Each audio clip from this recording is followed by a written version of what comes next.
ঈদুল আজহার ছুটির পর শনিবার মাধ্যমিক ও উচ্চ মাধ্যমিক শিক্ষা প্রতিষ্ঠান খোলা রাখা হবে না বলে জানিয়েছেন শিক্ষামন্ত্রী। শুক্রবার বিকেলে ঢাকা বিশ্ববিদ্যালয়ের ছাত্র শিক্ষক কেন্দ্রে গণযোগাযোগ ও সাংবাদিকতা অ্যালামনাই অ্যাসোসিয়েশনের আয়োজনে যোগাযোগ উৎসবে যোগ দিয়ে একথা বলেন মন্ত্রী।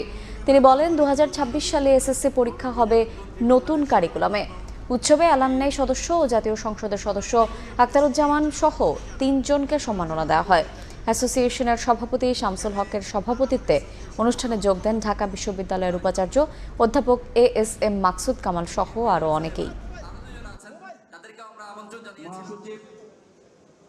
অনেকগুলো পরীক্ষা ছিল, যেটা আমাদের যে বিষয়ের যে অনেকগুলো বিভাগ ছিল সেটাও কিছুটা পরিবর্তন করা হয়েছে। যেহেতু আমাদের সেটা আবার মাদ্রাসা শিক্ষা, তার সাথেও সমন্বয় করতে হবে, তাই এই বিষয়ে এই মুহূর্তে বলাটা খুবই কঠিন। সুনির্দিষ্ট হওয়ার পরেই আমরা সেই বিষয়টা জনসমক্ষে সেটা প্রকাশ করব।